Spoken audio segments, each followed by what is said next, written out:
বিজ্ঞান শিখিতে তোমাদেরকে সবাইকে স্বাগত। আজকে আমরা মিয়োসিস কোষ বিভাজন সম্পর্কে পড়ব। এই মিয়োসিস কথাটা দুটো গ্রিক শব্দ থেকে এসেছে।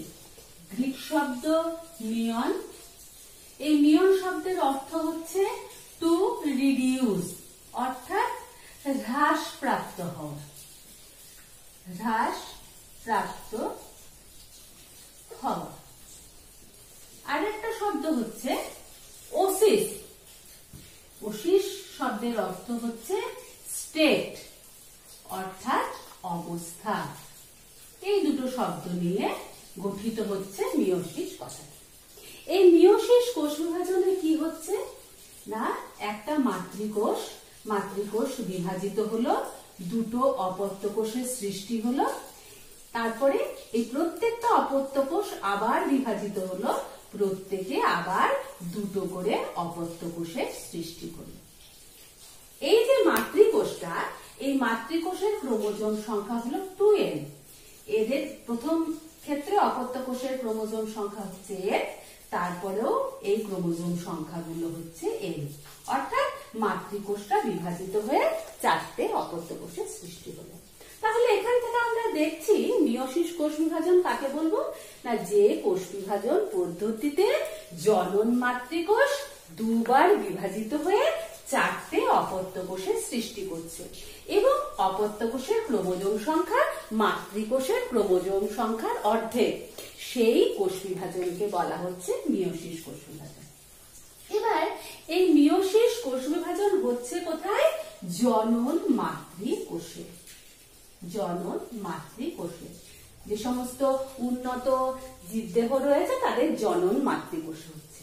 আমরা জনন মাতৃকোষ কেন বলছি, জনন কোষ বলছি না কেন? মাতৃকোষ আমরা জানি যে কোষটা বিভাজিত হয় সেই কোষটাকে বলা হচ্ছে মাতৃকোষ, আর যে কোষগুলো উৎপন্ন হয় সেগুলোকে বলা হচ্ছে অপত্য কোষ।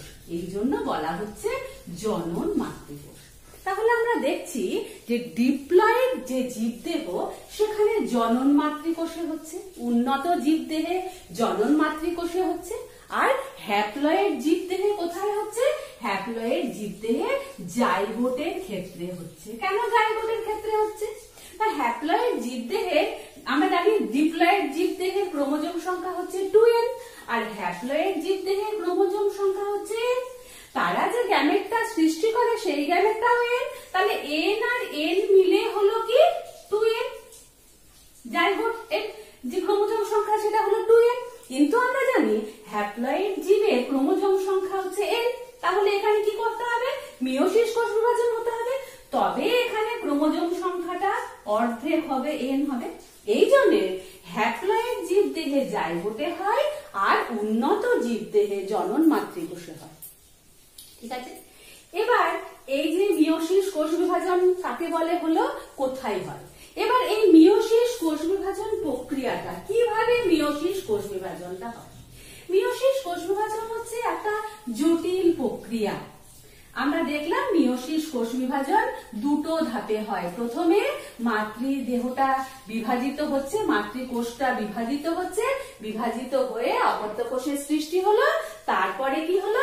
মাতৃকোষটা বিভাজিত হয়ে অপত্য কোষের সৃষ্টি হলো।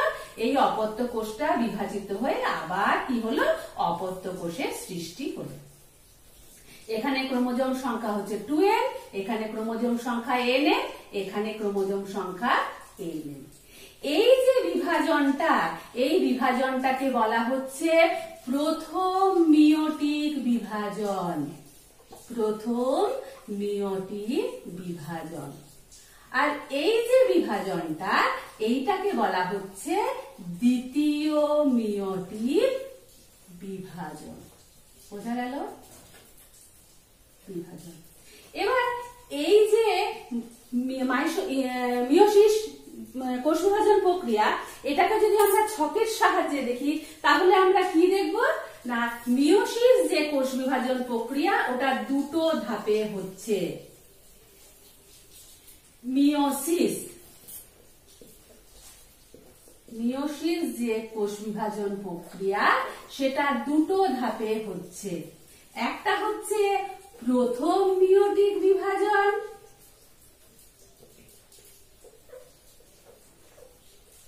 আর একটা হচ্ছে দ্বিতীয় মিওটিক বিভাজন। এই প্রথম মিওটিক বিভাজনটা আবার দুটো ভাগে হচ্ছে, দুটো ধাপে হচ্ছে। প্রথমে কি হচ্ছে? প্রথমে হচ্ছে ক্যারিওকাইনেসিস, তারপরে হচ্ছে সাইটোকাইনেসিস। এই দ্বিতীয় মিওটিক বিভাজনটাও তাই হচ্ছে। প্রথমে কি হচ্ছে? প্রথমে হচ্ছে ক্যারিওকাইনেসিস, তারপরে হচ্ছে কি? তারপরে হচ্ছে সাইটোকাইনেসিস।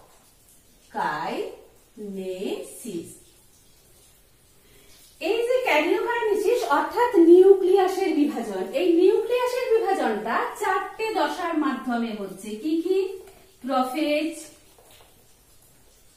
মেটাফেজ, অ্যানাফেজ এবং টেলোফেজ। এটাকে আমরা কি বলছি?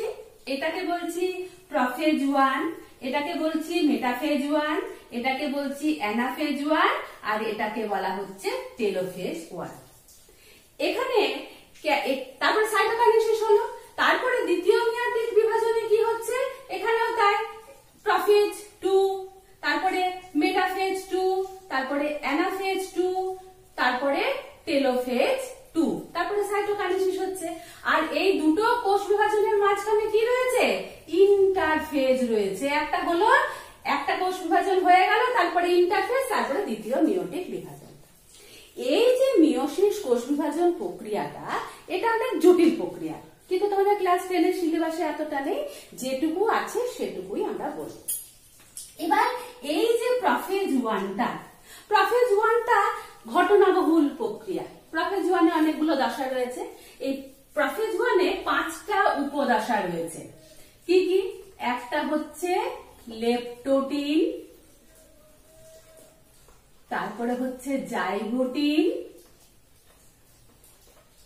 তারপরে হচ্ছে প্যাকিটিন বা প্যাকাইটিন, তারপরে হচ্ছে ডিপ্লোটিন, আর তারপরে হচ্ছে ডায়াকাইনেসিস।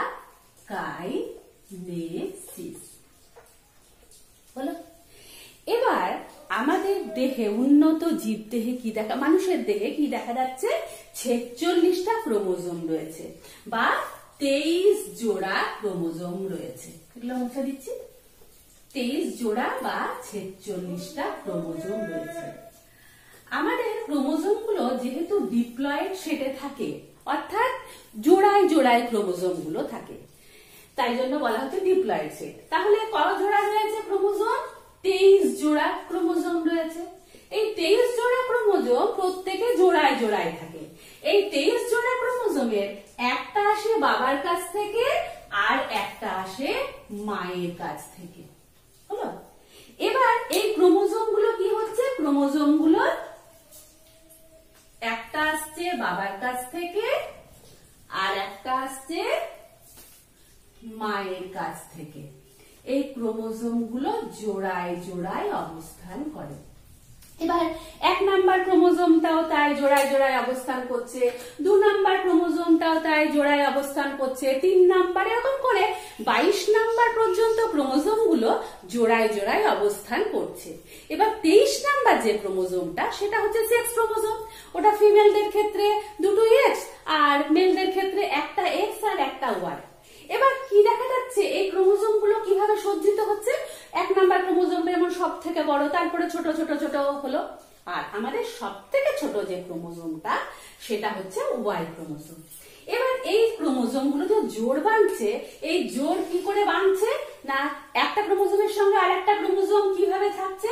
এই দুটো ক্রোমোজোমের গঠন একই রকম হতে হবে, এদের জিনের সজ্জারীতি একরকম হতে হবে, এমনকি এদের সেন্ট্রোমিয়ারের অবস্থানটাও একই রকম হয়।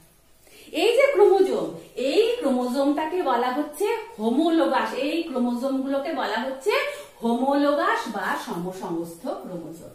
তাহলে আমরা জানলাম হোমোলোগাস বা সমসংস্থ ক্রোমোজোম। তাহলে হোমোলোগাস বা সমসংস্থ ক্রোমোজোমটা কি জিনিস?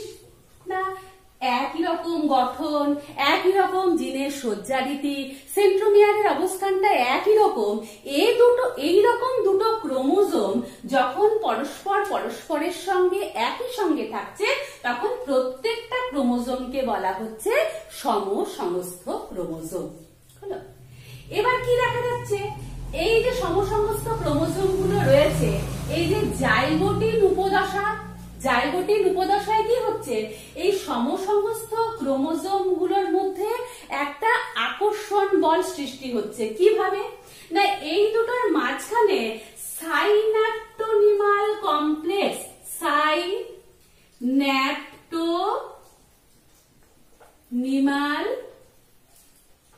কমপ্লেক্স নামে একটা প্রোটিনের সৃষ্টি হচ্ছে। তখন কি হচ্ছে? তখন এই দুটো যে সমসংস্থ ক্রোমোজোম, ওই সমসংস্থ ক্রোমোজোম গুলো পরস্পরের কাছাকাছি আসছে, দিয়ে জোড় বাঁধছে। এই যে জোড় বাঁধার ঘটনা, এই জোড় বাঁধার ঘটনাটাকে বলা হচ্ছে সাইন্যাপসিস। আর এই জোটবদ্ধ যে ক্রোমোজোম, তাকে বলা হচ্ছে বাইভ্যালেন্ট বা ডায়াড। তাহলে আমরা এই শব্দগুলো শিখলাম।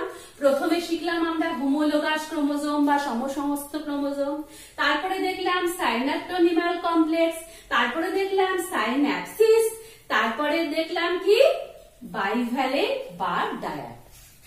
তাহলে এই সাইন্যাপটোনিমাল কমপ্লেক্সটা কি? এটা প্রোটিন, যে প্রোটিনটা দুটো সমসংস্থ ক্রোমোজোমকে আকৃষ্ট করছে, কাছাকাছি আসতে সাহায্য করছে। আর সাইন্যাপসিস কি? তা দুটো সমসংস্থ ক্রোমোজোমের যে জোট বাঁধার যে অবস্থা, জোট বাঁধার যে প্রক্রিয়াটা, তাকে বলা হচ্ছে সাইন্যাপসিস। আর যখন জোটবদ্ধ ক্রোমোজোম, তাকে বলা হচ্ছে বাইভ্যালেন্ট বা ডায়াড। বোঝা গেছে? এবার এই যে প্যাকিটিন উপদশায় কি দেখা যাচ্ছে? এই যে সমসংস্থ ক্রোমোজোম, এই সমসংস্থ ক্রোমোজোম গুলো কি হচ্ছে? না, লম্বালম্বি ভাবে বিভক্ত হয়ে যাচ্ছে। এই ক্রোমোজোমটা কি হলো? লম্বালম্বি ভাবে এরকম করে বিভক্ত হয়ে যাচ্ছে। কোথায় যুক্ত থাকছে? শুধুমাত্র সেন্ট্রোমিয়ার অঞ্চল। তাহলে সেন্ট্রোমিয়ার অঞ্চল ছাড়া ক্রোমোজোমটা লম্বালম্বি ভাবে বিভক্ত হয়ে যাচ্ছে। এই ক্রোমোজোমটাও তাই, এই ক্রোমোজোমটাও লম্বালম্বি ভাবে বিভক্ত হয়ে গেল। আর কোথায় যুক্ত থাকলো? সেন্ট্রোমিয়ার অঞ্চলে যুক্ত থাকলো। তাহলে এখানে কি দেখা গেল? প্রত্যেকটা ক্রোমোজোমের দুটো করে ক্রোমাটিড সৃষ্টি হলো। এই ক্রোমোজোমের দুটো ক্রোমাটিড সৃষ্টি হলো, এই ক্রোমোজোমের দুটো ক্রোমাটিড সৃষ্টি হলো। তাহলে কি দেখা গেল? চারটে ক্রোমাটিড সৃষ্টি হলো। এই অবস্থাটাকে বলা হচ্ছে কি? চারটে ক্রোমাটিড যখন হলো, তখন তাকে বলা হচ্ছে টেট্রাড। আর এই যে ক্রোমাটিড গুলো সৃষ্টি হলো, প্রত্যেকটা সমসংস্থ ক্রোমোজোমের যে ক্রোমাটিড গুলো, সেই ক্রোমাটিড গুলোকে বলা হচ্ছে সিস্টার ক্রোমাটিড। তাহলে এই একটা সিস্টার ক্রোমাটিড, এই একটা সিস্টার ক্রোমাটিড, এই একটা সিস্টার ক্রোমাটিড, এই একটা সিস্টার ক্রোমাটিড। ঠিক আছে? এটার সিস্টার ক্রোমাটিড এটা, এটার সিস্টার ক্রোমাটিড এটা।